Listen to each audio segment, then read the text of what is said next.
Welcome to All Things in the Name of Love. If you like this show, please like, subscribe, and share. Thanks.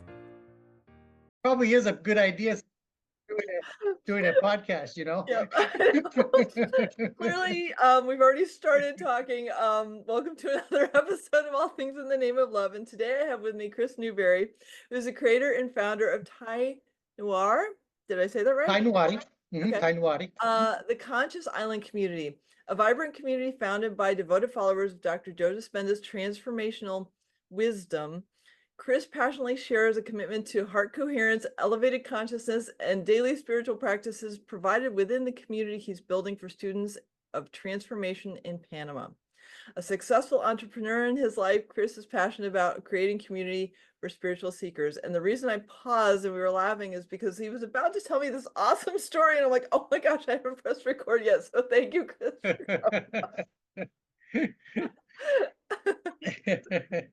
Yeah, and we decided it was probably a good idea to turn on the recording since we're doing a podcast here, you know. Yeah. So what, I'll go back. I'll kind of, reiterate that first part so the story makes sense, you know. So, what we're creating here is a community, as you know, as Sophia was bringing up there, for a certain type of people. Certain people are, the heart-centered type of people who are looking for a community of like-minded people. And then as we were talking a little more, I brought up this. Well, Sophia was telling me how she's a pet animal whisperer. You didn't use that term. It was no. I said pet intuitive and an energy healer. So okay, pet intuitive and energy healer. And then so right away it popped in my head. My very good friend, she actually owns the animal rescue up in Boquete, which is this mountain town on the mainland here. And I'm speaking to you from Panama, by the way, on an island in the Caribbean side of Panama. But anyways, on the mainland, up in the mountains, this she has this place where they rehabilitate animals that have been injured. And it was always really a challenge for her, the releasing them back into the wild, because they usually weren't quite the same, and it was risky for the animals and it was really hard for her to let them go back. She really wanted to give them their freedom again and be able to go back and live the way they did, but at the same time she had a concern for their well-being. Well, here on the location, the site location, actually where we're creating this community is a absolutely beautiful 405-acre peninsula here on the island of San Cristobal, and it's virgin. It's just a beautiful, like first growth giant tree forests, some two freshwater lakes, cliffs down into the ocean, rainforest beaches. I mean, just really a lot of amazing diversity and natural beauty. But anyways, it's a peninsula, and so now she is releasing the animals here on the peninsula where they're safe, where they can, no predatory type animals, just like sloths, monkeys, parrots, those type of not cats and dogs. I'm not nothing against them. I love cats. I love dogs. Right. It's just releasing indigenous, animals back. And this is it's so interesting that like we're creating a place of heart-centered living, elevated states of consciousness, of a place of healing, a place where people come together and they heal together. And we're going to bring in these animals in who've been healed by humans. And so one of the many things I'm so excited about is that we are going to be creating a society of animals that have been healed by humans and humans that are healing as well. And this is where I got to, and I told Sophia, hey, I got to tell you this story because you're going to love it, about how and that's when we realized we needed to turn on the record. So there was this documentary that I watched a while back. It was these scientists that were in Africa. They were studying this tribe of monkeys, and it was this particular tribe. Their kind of their culture was very violent. It had these alpha males that were really horrible to the beta males, the females, and the young ones. and it was the way it ran. It was their system or whatever, and it wasn't pretty. Well, nearby where these monkeys lived, habitated, there was a village, and people would periodically throw their food out, their extra food, and the monkeys loved it. And well, guess who got to eat the food? It was the males Yeah. who, and why everybody else got to watch, they would come down and they'd eat the leftover food from the humans, from the tribe. One day, I don't know, I don't remember how this happened, but the food that got thrown out was poisoned. So guess who ate the food? Yeah. The They alphas. went, males went down, ate the food, and died. So the alpha males got wiped out of this monkey tribe, and and the thing that's so interesting is the culture of this tribe changed. Oh The yeah. monkeys were nice to each other. They were, it was a much more loving kind of environment. Once in a while, one of the alpha males would start to get a little bit, or not, excuse me, beta males would start to get kind of alpha, and they would come together as a group and like put him in his place. Like Wow. we don't want to go back to that, you know. Wow. And so it totally changed. I know this is off subject to what we're talking about, That's okay. but the thing is, it totally changed. That one incident, it's totally changed the culture of this monkey tribe. And it wasn't like just instinct. It's like these type of monkeys are like this. No, it was the culture that had developed over time. And so when I watched that documentary and I thought of what we're doing, I'm like, wow, we can create a different culture. You know, Yeah. wild animals typically are pretty curious of humans, but they're also very scared. They Mhm. don't know. It's like, are you gonna hunt me or not? But I mean, it's like it's kind of that, that curiosity, Yeah. balance. Like birds that come and they look at you, and animals are typically like that. And so humans are very interesting to them. And imagine the culture that we'll be able to create between these animals and the humans. Obviously, we're gonna have to train our humans, Right. you know, Right. but we're Yeah. gonna, our neighbors are gonna be heart-centered type of people, so they'll be very easy to train in this type of a thing. So anyway, sorry to get off track on No, that I love subject. it because where we are in consciousness, and I can already tell you're there, like we're shifting out of the individual, not meaning that we don't have individual gifts, because we each have individual gifts, but it's more like how do we contribute to an interdependent way of life? Yes, And and it is heart-centered, and it's been like I yesterday, I am not political. I'm not political, but I like seeing light workers stand in public.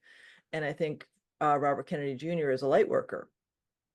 And so he shared a video that I just got lit up by. So I shared it, and I subsequently said, I know I'm probably going to get flack for this because I know that he's bridging the gap. Like he's in a 3D world, he's a trader. In a 5D world, he's like seeing the bigger picture. But I also know that people are still in the 3D. And I said, okay, so if I trigger you, recognize I am not your trigger. I am the latest part of you that saw the trigger that you got from when you were a child, from your parents, ancestral, karmic, whatever it is that you haven't dealt with. yes. And and you get to sit with it. And I had one person respond, and he's like, I'm a Democrat and I'm an environmentalist. I said, well, I'm apolitical and I'm an environmentalist too. I ground every day. I talk to Mama Gaia. Trees talk to me. Like I don't care about politics. I care about Mama Gaia. And he's like, no, you're wrong. And I'm like, okay, that's my point. Is I triggered. And and it's for me, it's like how I just send him love because that's all I can do. It's because like I saw that I triggered you. I'm so sorry that I triggered you, but it's for you. And that's the gift. That's something I've reluctantly mastered is anytime I get triggered, it's a gift for me. That's a that's yeah that I I agree with you on that. And that's one of the not easy things for Yeah. for all of us. I'm gonna Yeah. put myself right in that group. of seeing it that way, especially in the moment, Yeah. in the Oh, it's moment. But it's it's I, challenging. I had a guy in my life who, like, he'd say something, and I'd just been learning somatic presence, and he'd say something, and I'd be like, I have to feel this now. I'm so sorry. Thank you so much for showing this. And I'm like crying while I'm thanking him for showing me the thing that I didn't even know I had in me. And I did that so many times with him because he found all my buttons, all of them. And I was like, wow, I've wow, never had anyone press so many little buttons of triggers on me in such a short period of time. So I learned to master being present with myself in the middle of a trigger. wow, I think I want to meet this guy. You probably won't have the same effect. But, Maybe it's not.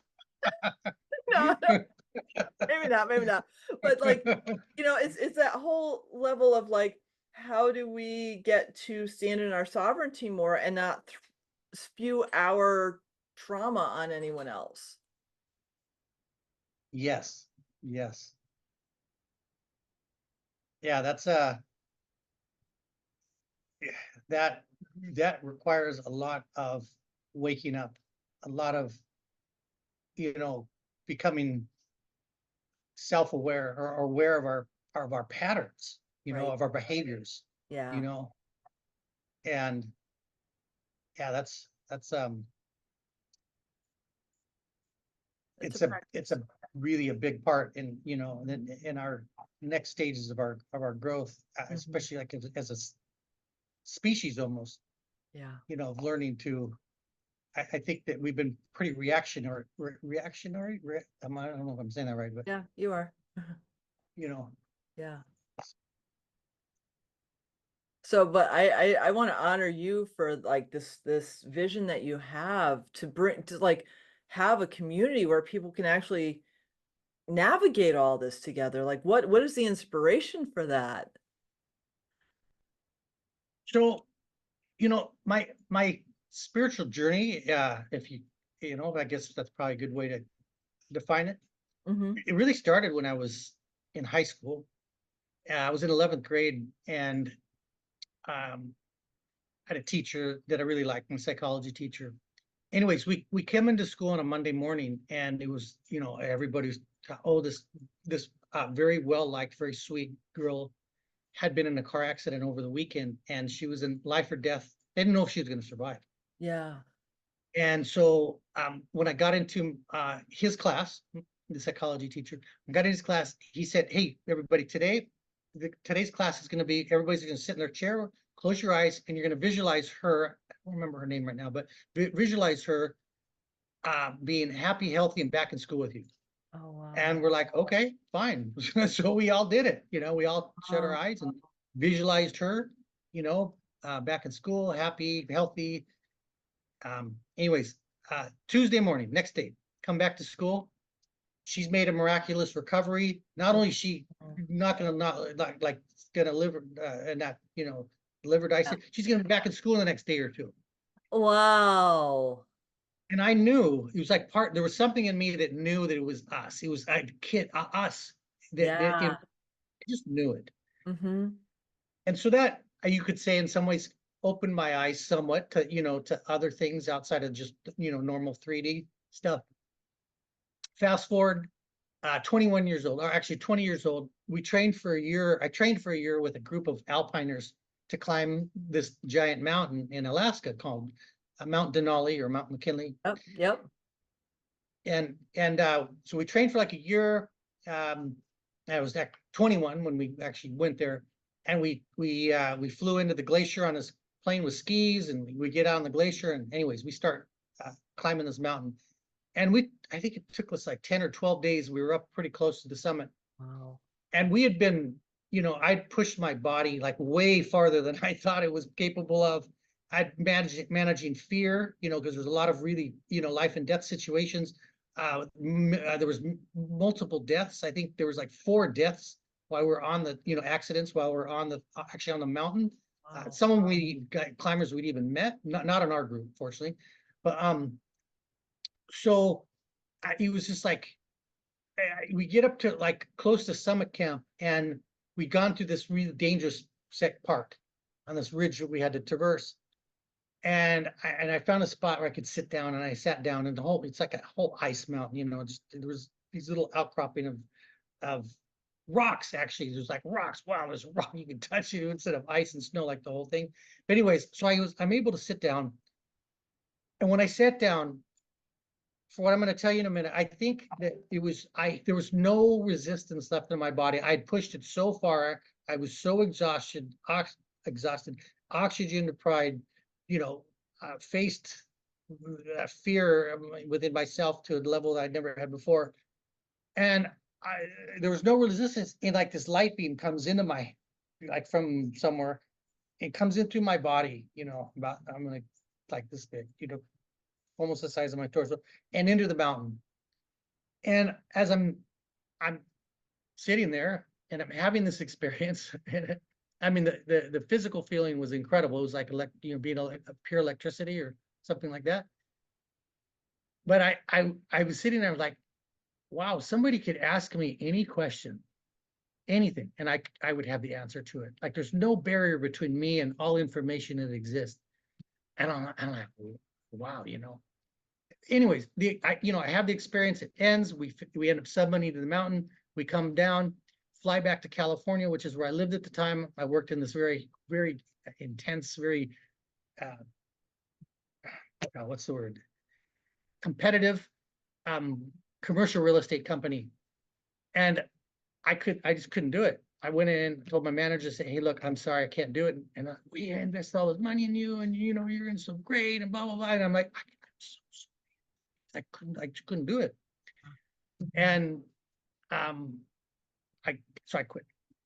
Fast forward again, 2003, this new movie comes out. And before I tell you the name of the movie, it's like, so I had that experience, on the mountain, but I didn't know what it was. Like, I went through the experience. Right. And it was I didn't know what, I just didn't know what it was. I didn't know how that had happened or what I was connecting to, why it happened, none of that stuff. It was all kind of so anyways, 2003, this movie comes out. What the bleep do we know? Yep. So I go, head to the theater, get a ticket, go in. It starts, and I start watching this thing about quantum physics, the quantum field, and like I'm like, oh my god, it's like I get it. It's like I get it. I'm like yelling in the in the studio, like I get it. It's like, oh my god, it's like, I don't know if the word is validation, but not even validation. It's just like, like I've connected to that. I know what they're talking about. I was so excited, and I thought, the I don't know, this is out, like the world's gonna change now. Well, I didn't. It's like I loved it. I saw that movie 50, 100 times. I drug everybody I love it. to go with me. Most of my friends thought it was stupid or whatever. I mean, and then when the DVD came out, of course, et cetera, et cetera. But the thing is, it was like, okay, I now, I have more of an understanding of what happened to me, but what do I do now? It's like, where do I go from here? Right. And I loved the personalities in there. Oh, And yeah. the one that my favorite one, the one I connected the most was Joe Dispenza. Okay. Yep. I think really cool, and I just love the way he explained things, and I super connected to what he was talking about. Oh, quick sideline. I lived in the neighborhood where all the light rail was. Like, I lived in Portland, Oregon. I'm like, I know I lived in that neighborhood. It was Awesome. but yeah, like I remember watching it too and just getting like, this makes so much sense. Why isn't everybody getting it? Right? Yeah.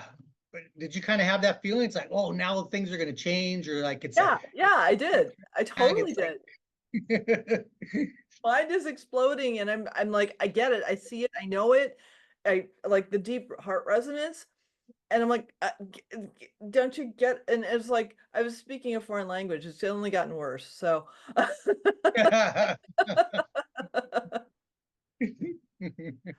I know what you're talking about. So you connect with Joe, Mhm. Dr. Joe, Well, and yeah, so I really connect to him, and then fast forward again, and now we're talking about like 7 years ago, and in okay. the past, I sold my business. I was living in Utah at the time. I sold my business, and I was kind of like, what am I going to do now? What am I going to do when I grow up? It's like I reinvent myself or Mhm. do nothing. I don't. What am I? I didn't. And so I started going to Tony Robbins events. I'd always admired him. I always, I'd listened to his stuff, and I went to all of his events a bunch of times, and I loved the events. A lot of really great time tested, um, information. Mhm. I love the events, but like it wasn't my tribe. I mean, it was there was parts of it, I guess Mhm. you could Mhm. say, but it really wasn't my tribe. It was very, very success, money, kind of, those type of orientated. And I'm all about abundance. Wonderful, it, it it's just it wasn't totally my tribe, but it was the best, I guess, that I knew of. Mhm. Mhm. The last event I was at, and have you been to a Tony event? No, but I got training when I was working in a mortgage company. I got the yes, yes, yes, yes, yes, yes, yes, yes. And I did that one until All right. I mean, exactly. That's the part yeah. I'm super don't connect to. But anyway, so uh when you're in his events, he goes through like he'll go through like content, and then he gets to a block of content, and then he gets you up and you dance, and gets your energy going. It's fun.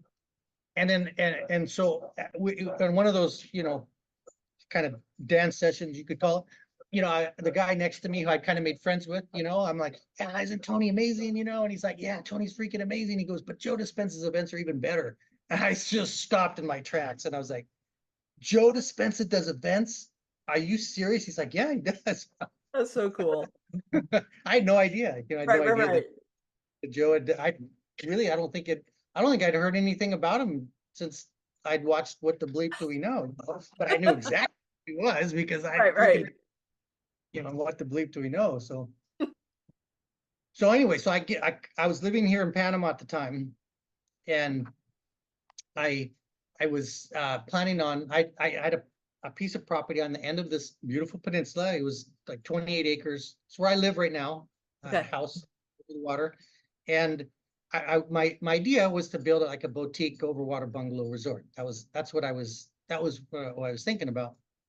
And I, so I got back, and boom, COVID hits. That's what happened. COVID hits. Panama gets shut down. We Mhm. get, shut down. You can travel, anything. And then fast forward again till I think November, because it was like around February, March when everything shut down. And like November, I just happened to, well, I didn't just happen. By then I was looking at Joe's website, and I was finding YouTube videos, all that good stuff. But anyways, I go into his website, and it pops up and it says Cancun event February up for registration. I'm like, wow. I put in my credit card, etc. Get in. I found out later that the event sold out in 5 minutes from the time that it came up. Oh, All of his Cancun events sell out in 5 minutes. They because it's Cancun. all of them in Cancun, anyways. And so I just by chance logged in at the perfect moment, and I was able to get that ticket. Um, February comes around, jump on the plane, head to Cancun, and go to the event. And it was absolutely incredible. His events are absolutely unbelievable. I love Tony. Nothing, no offense, I don't say, Yeah. but it's like after you've been to a Joe Dispenza event, you don't need to go to Tony's events. Sorry, Tony. It's like I found my tribe. It's Mhm. like I found that same the people who see the world the way I do, Mhm. Mhm. and and it was I met this group of friends. I made this group of friends, and and I I showed them, what I was doing here, and they're like, wow, Chris, that looks so cool. You should make it like a place for us, people who study Joe's type of work, everything. I'm like, I'm like, that's would be an incredible dream in Yeah. my this, but it wouldn't be feasible. That was my thought. Right. So I come back, get back home after the event, and everything changed. Like my neighbors started all offering me their properties for sale, Wow. you know, and I'm like, this is pretty weird. Okay, this is interesting. And other things started happening, things that were really weird. So I decide I'm going to go back to another event. It was like 2 months later, and I I thought I'm gonna go to this event and I'm gonna talk as if my intention is to create a conscious community for the type of people that go to Dr. Joe's Mhm, events, mhm. and I'm gonna see what happens. Kind of a test, you know. Yeah. So I I start walking around talking to everybody, and I'm telling them, yeah, this is what I'm planning on doing, this and that. You know, what do you think? Blah blah blah. By the end of the event, people were looking for me. They're tracking me down. You know, they wanted to find out about this conscious community, this conscious island community. And I knew it's not only feasible, I can see there's a real want for something like this. Mhm. I can, and got back here. I put all those properties under contract. I started buying them. And as I was, so it's a long peninsula. I'm on the end. And as I was buying properties, the ones next to them, like up the line, were coming up for sale. Wow. So ultimately, 20 different parcels in a row Wow. on your block, and the 20 homes in a row, everybody decides they're going to sell to you within this happened over about a year, less than a year. You know. So Wild. uh anyways, um there was definitely some divine intervention. You Yeah, know, there seriously. things that happen. I realize it was, Joe talks a lot about it, and I'm sure you're aware of this with your, your exploration of quantum physics, that, in the quantum field, there's no time, you Right. know. And so I realized that things were lining up for this to happen before I even had gone to Joe's event Right. first time. Before I'd even made a decision to do a community, they was already being lined up. And anyways, that's my that's in a nutshell. That's my spiritual journey. That's So beautiful. now we went from, now we have 405 acres here, this amazing virgin location. I have some pictures and some cool stuff. I could share them if you'd like. I don't know, or we can just keep talking. It's Oh, I however want to you. talk. I mean, it wouldn't be fair to the people who listen. So, but I love that you are like that. How am I gonna, how, I'm just, give me a second. That surrender of the small self Mhm. to allowing what wants to flow through is such a profound experience. I'm actually going through one right now, where I literally left the house I was living at. It's for sale. It's actually been sold. It's under contract. And I was guided to house sit around the state of Oregon for the next 2 months. So I'm popping in different spots. And I said, why? And I said, to spread your light. Like, Beautiful. I love homes. Like kitchen is a big thing for me. They're like, yeah, uh-huh. Yeah, you're gonna have nice kitchens everywhere you go. And so what I'm learning, and this is day 3 of the first place I'm staying at, and they're all places that I love and I haven't really spent much time with, which is divine. It's just so beautiful. And and when I looked at apartments, I was like, why are you lowering your frequency? And I was like, because home, right? And what I'm learning is home is here. I am home. I don't need anything external from me to create home for me because I am the home that I'm seeking. And and so Wow. I it's love that. I but love that. it's been such an expansion because it's like, so basically everything I mean, I have storage units, so it's not like I have stuff between Oregon and California. Um and I'd like to consolidate them at some point. But like pretty much everything I have is in my car. And 4 days before I left, I heard, "You're gonna be homeless." I'm like, "Yeah, but I'm not. There's no place where I'm not. I have a home everywhere I go. I'm actually taking care of other people's animals for them, which is divine because then I get to do sessions for them, and it's just like I couldn't create something this magical." But my Wow. small self was like, but home, and I'm picking on myself because that's a program. It's a belief system that I'm ready to dissolve. But I didn't know it before I started this. I mean, it was like, you're doing this, you're doing this, you're doing this. It was like boom, boom, boom, boom, boom. And I'm like, okay. And like today, somebody reached out on the site. I was like, hey, will you please take care of my animals in Bend, Oregon for 2 weeks because you're an energy healer and I'd love for you to help. I was like, okay, all right. I guess I'm just surrendering to this journey, Just whatever say, the hell it say is. yes. Yeah. Yeah. I love it. I love this. Have you ever read that book, The Surrender Experiment? Yeah, before I left, I said I was becoming untethered. Okay. Yeah, Nice. yeah.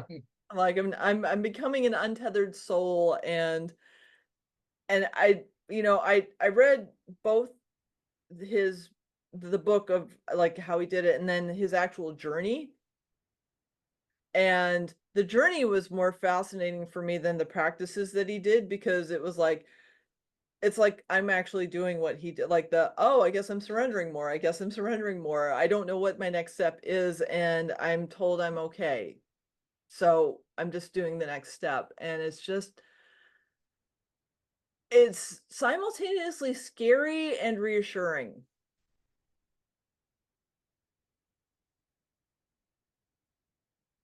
That's an interesting place to be in Yeah. life when uh when you allow yourself to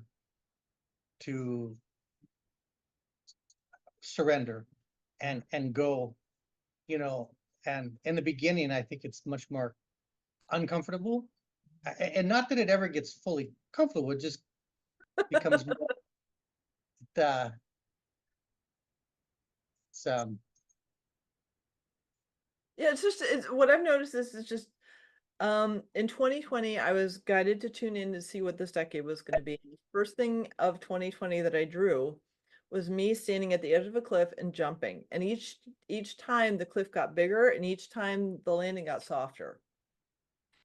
oh, I love it. Oh yeah, I Yeah. like that analogy. Yes. So yeah, it's just it's like,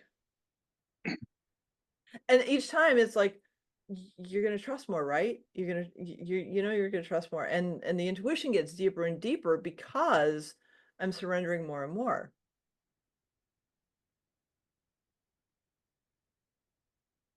Yeah, I still I admit I still challenge am challenged sometimes on that surrender part, Me you too. know, Me when too. it's especially when I have things kind of my determined way that I want things to the way I want things to turn out, Mhm. you know, Uh, and you know, yeah, yeah, it can no, be. I so get it. I so get it. Like the funny thing is that since I'm traveling all around Oregon. Um, the one thing I said to my car, who is a sentient being, she is divine, she has her own personality. She's, not on a quantum level, as we know, she's not different from me. She's just in a different form. But she actually talks to me, which is kind of crazy and not at the same time. So I promised her for 2 years when I was down near Mount Shasta that when I had a chance, I would bring her to her favorite mechanic in Portland, Oregon, and she would get taken care of, and she's getting that next week. And I'm so grateful for that because it's right before I go on the big trips. So, yeah. Do you ever let her watch the video Cars, the movie? I haven't I haven't, but the I reason love it. I bet you would like so I was driving up one time from Mount Shasta up to Ashland, Oregon, and it was really bad weather, and the road, because it's mountainous, it's a beautiful drive in the summer, but in the winter it gets pretty sketchy, and it was ice on the road. Well, my ego was like, I don't want to do 30 miles an hour. I want to do 50 miles an hour. And then I almost slammed into an 18-wheeler. And that's when she came on into my consciousness and said, you know, if you get behind that 18-wheeler and you do 30 miles an hour, I will keep you and your friend Angela alive. So I went back. It was totally like me getting humbled out of my ego, because it's a 4-wheel drive beast of a car. I love her dearly. She's a 2004 5-speed, love her. And we get to the rest area in Ashland, and I just release and release and release for 20. I had to pee, but I couldn't pee because I was releasing so much energy from the trauma of almost killing myself and my friend, and the ego that was attached to that. And I was fully present the whole time. And then she said, will you listen to me now? And I was like, yep, I love you, Car. You're amazing. You're you're a divine sister. I'm so grateful for you. And ever since then, she'll talk to me. So yeah. Beautiful. So We have we go have ahead. we have our cars here on the islands, because there's 11 main islands around here. Okay. Well, around here in the island chain, and each one has its own communities and et cetera. Like on our island, we have an indigenous tribe, they're wonderful people. But anyways, our cars are float. That's how we get around here. Oh, cool. Yeah, That is very cool. little boats. So Love it. I love yeah. it. You don't have those duck boats, do you? The ones that can drive on land and in the water? No, they're just, but that would be cool. That would be cool. I know there's some in Seattle. No, that's really good. So is it like, so I lived in Orcas Island for about 2 months up in Washington last year, and it's such an interesting state to be living on an island. And you're in, I mean, I was island, United States, you're island Central America. So what is it like to experience the shift from, I'll say, instant gratification to not? Hmm. That's well, you definitely, when you live on an island, and I'm just gonna say like outside of the United States, kind of there, well, Yeah. in big cities here too, throughout in other countries as well. You know, your I don't know if it's your metabolism, that's not the right word, but something starts to kind of slow down. Okay. You kind of slow down and you become more kind of connected to now, you Mm-hmm. know. Mm-hmm. And in our case, because we're surrounded by nature, wildlife, sea life, marine life. Um, I yeah, like one of my favorite things to do is to feed the fish. Like my home it's over the water. It's on on still, it's like an overwater bungalow or an overwater villa. And we have a big shadow. Let me see if I can, you can see that. That's Oh, cool. Yeah. the floor. Yeah. Underneath the house, we've created habitat for fish and marine life. Like there's so many, like this isn't my house. This is a house of thousands of habitats, Mhm. and I love to feed them. I love to watch them. I love, I just sit out, and that's one of the things I do every day, actually. I And love that. so I don't know how well I answered your question, but No, it's um, it's because it's a different shift in how you show up in the world. So like the things that you thought you needed become less important. that there's a lot of that. Yeah. Yes. Yeah, there's a lot of that. It's amazing how much crap we don't need. Right. Right. Oh, I know that. I know that. I'm noticing that because like I've got my car, like what do I actually need versus what do I think I need? And it's getting smaller and smaller and smaller. What I'd say, as I'm going through my car and repacking it, I'd say about 70% of it was food because I'm a cook. I just love cooking. And the other 30% was like, oh yeah, the laptop and the clothes. And that's, and the little bit of makeup I have. But like, it's really like, oh, okay, well, I'm glad I like to feed myself. It's like ingredients. It's not even like food. It's like, these are the things I need to make things with, like flour and stuff like that. Really, I need to bring flour. Okay. I need to bring, but like, it's amusing to me because what I thought was important really isn't as much as it was, like, and it's getting less and less and less. So it's fun to go through that experience of, and if I could figure out how to divest myself of the storage units, I probably would, but I want to be there to like help facilitate. I don't even know, that's like the road I haven't gone down yet, but like I don't need anything in the storage units. They're cool things, but I don't need them. Well, life, I guess maybe further in answering the question that you did ask is, life has become a lot more simple here. And like we buy, and talking about food, we buy most of our food out on our front dock, and we buy from the indigenous, they come over in their canoes, they bring us, fresh fruits and vegetables. Amazing. They go out and they fish, they fish, they catch lobsters, crabs, fish, obviously, and they bring it back live, and I mean, yeah, so much of it. It's like, so we eat really good, Yeah. we really good, and um it's all organic, of course, because it's caught or they grow it themselves or foraged or so No, yeah, that's life. amazing. Yeah, we love that part, and it's nice because we know them all. So it's like it's our friends who show up in the canoe. Hey, we got a bunch of lobsters today and some fish and this and that. And hey, all right, they Oh, hang out for a little bit and we talk and and chat and make our deal, and then they you know see them yes. next week. That's beautiful. I love that because like I go to my farmers markets all the time, for the same reason, because I like knowing the people who grow my food. I mean, I like to grow my own food myself, but sorry about Bernie. Bernie.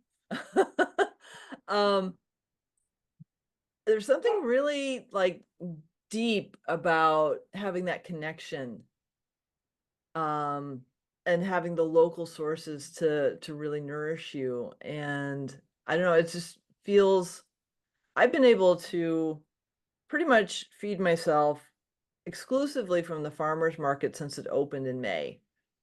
I don't go to the grocery store very much because I don't need to. That's yeah, that now we're supporting locals and and supporting individuals and and living well Yeah. and and supporting environmental you know Mhm. uh considerations you Yeah. know so yeah, I love it. I love it. It's it's definitely a different way of living. I mean, I do like going back, going to the supermarket once in a while. It's, but now it's more like going to the supermarket for me is more like an adventure, instead of just, well, I don't, It's yeah, fun. they don't, when they come in their kayaks, they don't have mustard.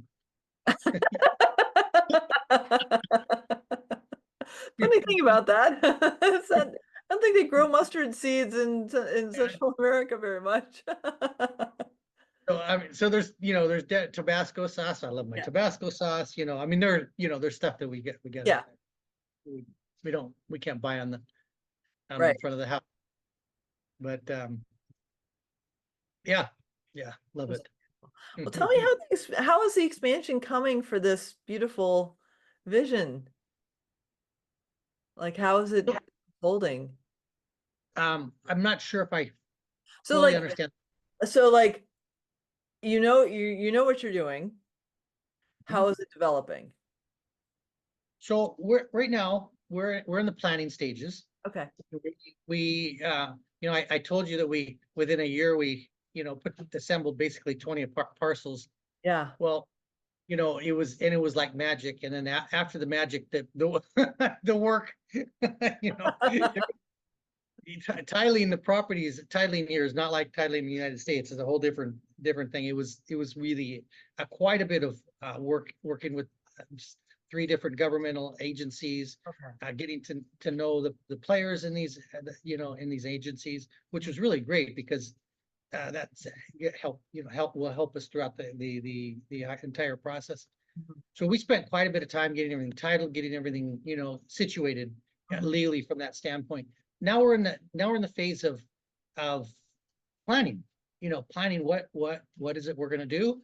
Mhm. We, we're gonna create uh, a main community hub, which will have a wellness village. There'll be a wellness center. There'll be an event center, plant medicine temple, Mhm. for plant medicine. We the shaman here of the indigenous tribe. He's amazing. He's an amazing guy. Sabella is his name. Beautiful soul.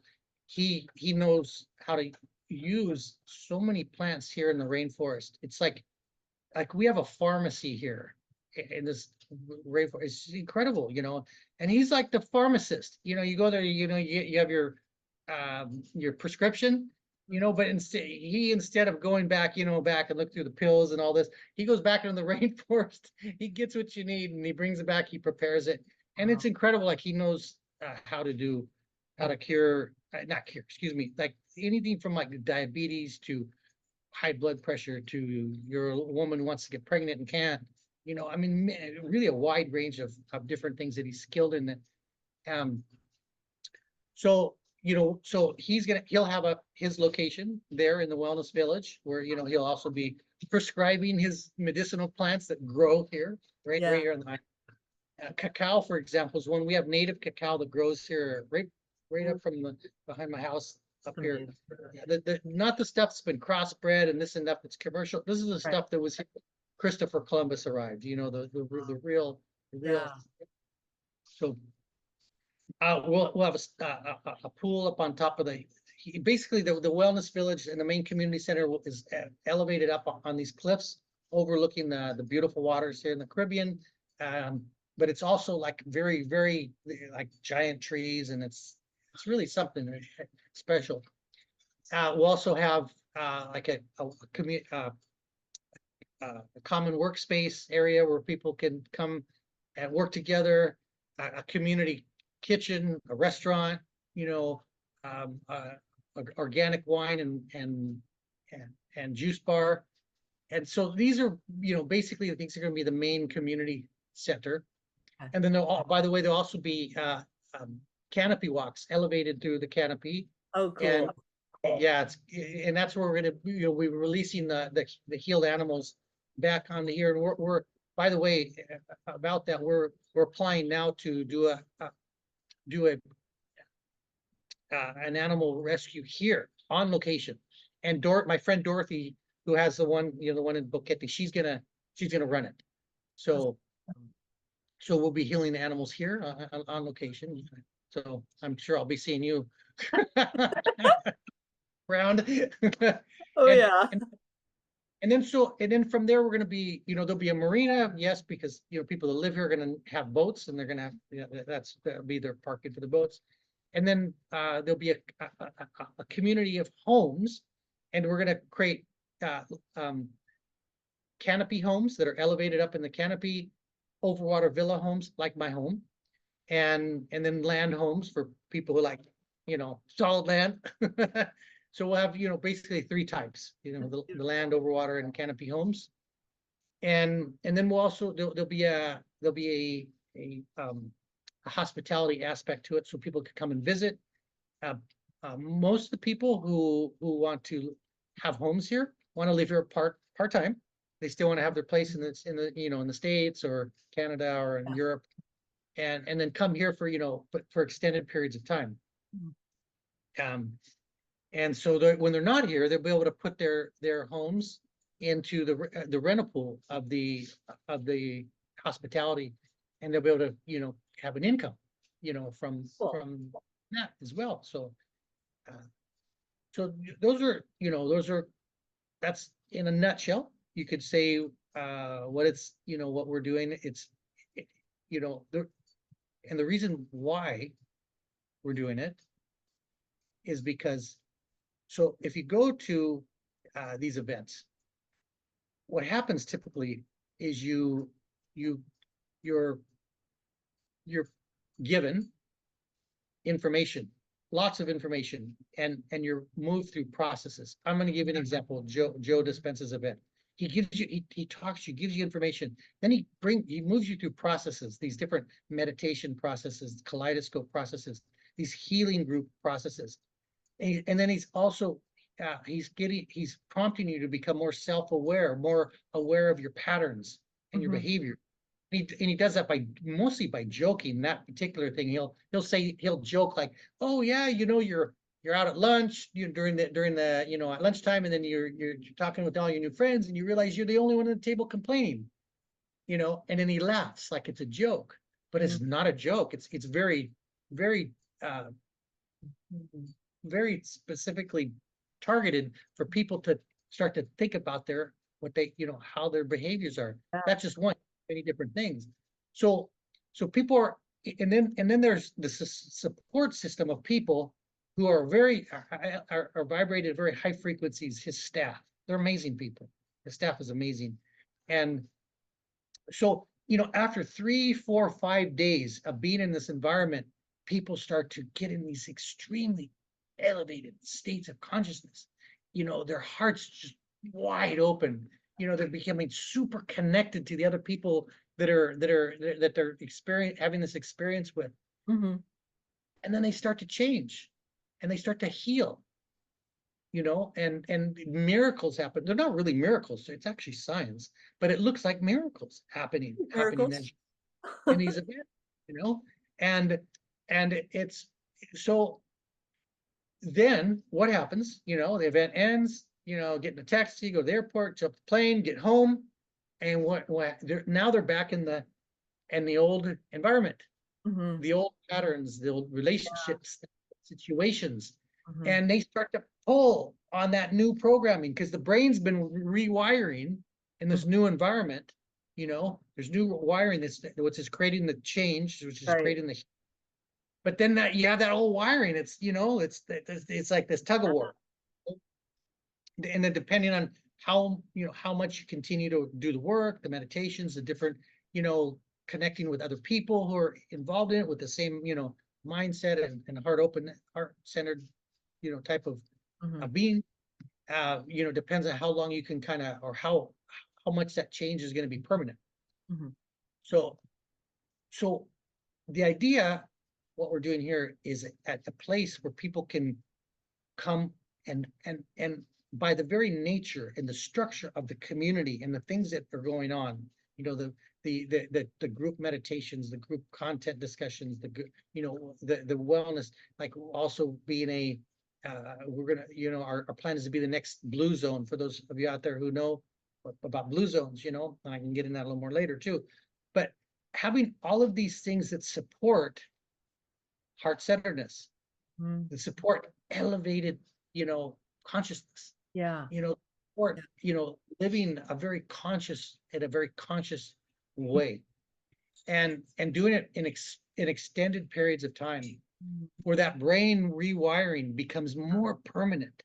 And then after 2 months or 3 months of being here, hop the plane back to the States or Europe or wherever, and now we're really reinforced. So we Yeah. can, and then so and the idea is, instead of like getting back into that reactive state or reacting to the environment, now we're a we're a, we're an example for Yeah. other people Yeah. who, who now we have that strength, we have that that rewiring, that Yeah. new being, and I'd like earlier you were talking about light beings, where you're an emitter of light, you Mhm. know, and being a light being is really, all of us are capable of being a light being. We all are in some ways. We're just not, I guess it's at what level, and well, maybe we're not We all, just but we might not have remembered it yet, or right? we don't Yeah. exactly. So it's like, so really the training ground, or the place to live in, you know, but in a nutshell, that's why we created it. Who's it for? This is a place that's for people who strive for the heart-centered way of living. They strive for that. Mm, They're not perfect, but that's what they're committed to it, you know, and they're striving for that elevated way of consciousness, that elevated vibrational states, you know. yep. They're not perfect, but but they know that's where they're going, that's where they're headed, and they want to be around other people who support them in that, and they can support the other people around them as well, Mm, you know. that's beautiful. It's Yeah, really that's beautiful because it's hard. Like I in this sojourn of me traveling around Oregon, I I did not have the experience of the PTSD that most people have on the planet with COVID. Because when I was kicked out of Portland and I went to Mount Shasta, we didn't wear masks, we hugged, we had parties together, we acted like people. So I'm coming into a world of PTSD without having it. And so I'm just being aware, like, I don't need to interact very much. I just need to hold light and bring awareness when I can. But mostly it's just like I have this big ass Vogel crystal that I have in my purse because I didn't want to lose it while I was moving. So the other day I was getting this amazing Italian meal and I'm sitting with my purse on my lap and I'm like, I'm just holding light. I'm just holding light. I don't have to interact with any. I could see where everybody's consciousness was. I did not need to say anything. I was literally just, I'm holding light. I'm holding light. I'm holding light. And that's going to be my next 8 weeks is just holding light. And so it's going to be really interesting to navigate that because I've had the experience of like having my neural pathways rewired. And yes, there's more to be, like, I'm not perfect by any stretch of imagination, but like watching this beautiful dog that I'm watching, he's got serious food addiction things. And I haven't been able to see past the food addiction to what the deeper message is until today because I was just annoyed that he was like, I opened the refrigerator and he goes from a dead sleep to running to the refrigerator expecting for me to give him something. And I'm like, why am I getting triggered by this? Wait a minute. Like, what is the deeper message? And what is he telling me he needs? Because it isn't about the food, it's a scarcity mindset. And is that his? Or is it something deeper than that? And I haven't been able to tune in yet because he's still like, when I said Om to him today, he was like, do you know that word? And I'm like, yep. Okay. So now he's connected with me. Now he sees me because like I said, Om, and animals, try that with an animal, see what happens. It's just so much fun to see what happens when you Wow. say Om. Um, it's really fascinating. Some love it, some freak out. There's nobody neutral. Nobody's neutral with Om. Um, Wow. it's really cool. And so like I get to now and I'm going to try to keep my frequency up because I've been living with people that are like-minded on and off for 4 years and now I'm kicked out of the nest and I get to spread, start doing my work in the world. And it's going to be interesting to see where I'm able to keep that frequency. Wow.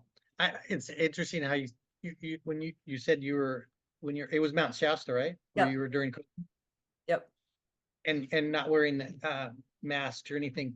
So during COVID, that's when I went to my first Dr. Joe event, Uh-huh. and at the hotel, you had to wear a mask, when we walked in, 1,500 people, right? But hey, you can take off your mask. Hey, everybody, you can take off your Awesome. masks. No Awesome. pictures. No pictures. We don't Yeah. want it to get out there that we're letting Yeah. people hear no Yeah. masks. But boy, talk about somebody who was surrendering and had faith. And I'm talking about Dr. Joe, that Yeah. he let us all do that, having Yeah. faith that none of us were going to be taking pictures, Right. basically getting him busted. Right. You Right. know. Because I mean, I mean, it was specific to our group because there were people in Shasta that wore masks. There were people that didn't wear masks, because it was such a small community. Um, you just didn't hang out with, it was like, where's your frequency at? And it really got to a place where I could feel the frequencies of others. I could feel where the fear was.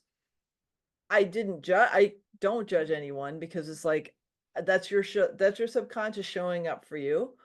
Um, that's not my subconscious. I see your subconscious. If you'd like me to point that out for you so you can heal it, I'll happily do so. But if not, that's totally cool. Because I'm not here to save anyone. Help, yes, save, no. But yeah, and when I went up to Orcas, it was like 98% of the population had the vaccines and they'd gotten into that PTSD state. So I show up and I'm like, hi, like I'm a normal person that didn't have to go through any of that. And they were terrified of me. So I talked to the trees and I talked to the land for like the 2 months I was there. I was like, I can't interact with the people because I'm scary. And what were they afraid of? Just the way that Um, you were showing up, like how I because was showing up. you Like weren't I was like doing things or- like like putting my hand out to shake hands and they were terrified. I was like, oh, I'm so sorry. I'm so sorry because I don't have that. And I went to see I went to see Lion, Witch, and the Wardrobe from that was it was the first play that they had in 4 years. And I could feel people like, you were my neighbor. Oh my gosh, I haven't seen my neighbor in like however long, like without a mask on in so long. And so there was like this deeply traumatic slash healing energy. And I heard activate your Merkaba, and then activate your toroidal field of unconditional love and spread that around the entire theater, and then sit away from everybody else and enjoy the play. And I did, and I could feel the healing happening. And then the play was over and I left because I was like, okay, I was here A, for the enjoyment of watching Lion, Witch, or the Wardrobe, and B, to do that. And then I can't interact with anyone because I'm too scary because my frequency is different and they could feel it. They didn't know what that phrase was. Most people don't know what I say frequencies. Most people don't really understand that. But it's like just being able to, it's like tuning on a radio. And I could feel it. And I'm like, yep, no, I'm just going to hang out with my tree friends now. And I also got the experience of meditating with Native Americans, and that was mind-blowingly amazing. So, beautiful. yeah.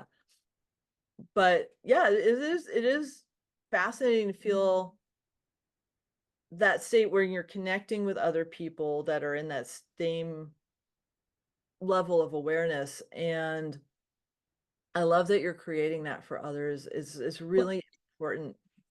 and the thing is that everybody's at their own, let's call it level or whatever of that. What bonds, everybody together is they're in that same, you know, that same, I don't know if the word is commitment, but that same space of where how they want to be, Mhm. Yeah, which is yeah, that opened heart, yeah. you know, open mind Mhm. state, Yeah. you know. Mm. So come on down. I will. I will. Well, I'm booked till November 15th so far. But I want to thank you so much for this beautiful conversation. I want to ask that one last question is how do people find you, my friend? Okay, so we have a website, tainuare.com. Tai Nuare, by the way, means in the indigenous language of my indigenous brothers and sisters here, means beautiful life. And so, and the way to spell it is TAINUARE.com. And that will explain, how it works. There's right now there's multiple different ways to get involved. Um, right now we're doing we're in the middle of doing another round of money raising. So, and by the way, all of the different ways of getting involved are for people who are conscious people, and I don't say that in a judgmental way at all. I'm just conscious in the way, in the like-minded way that you and I have been discussing. Yeah. So anyway, so becoming an investor in the project is one way. There's going to be many different service businesses or businesses within the community. One is going to be the wellness center. One will be the plant medicine center. One will be the event center, the water sports center, the restaurant, the hospitality part, the marina. These are all different businesses. And so we're not, our idea is not to operate those businesses. Our idea is to partner with conscious people who have experience in, capital to bring to the table on those, and experience and reputation in those particular ventures. That's a second way. Become involved with us in one of the particular businesses. Another way is we're gonna be creating these absolutely amazing, beautiful homes for people to live here, full or part-time, as well as fractional ownership. Like, so some of the homes we will, you can buy with partners, have a couple different partners and each one owns a third or a fourth, and that will be divided among months throughout the year. So another way to become involved with this is to be a homeowner. We're not ready to sell homes yet, but you could be put on the list. And there's also some really big benefits if you become in as an investor into the project. You can actually transfer that investment. You can trade in your shares in the company and apply those towards one of the homes with a 20% override on the investment amount. So that's an opportunity there. And then team members. So we have a wonderful group of people that are working with us right now. And we have an equity exchange program that's set up. So you can come in and you can contribute your expertise, your passion, your time, into one or more different aspects that we need, things that we need right now. And you can earn equity. So actually, you can actually earn shares or earn an interest in the project for that. So those are the main ways right now that you can become involved in what we're doing. We are here with open arms, welcoming to whoever would like to be a part of this divine project that we're doing. So I enjoyed this conversation, Sophia. Thank you so much for inviting me on your show. I can't wait for you to come here because I want you to go meet the animals. Oh, thank you. Thank you so much. So yeah, thank you again. Thank you so much. You're welcome.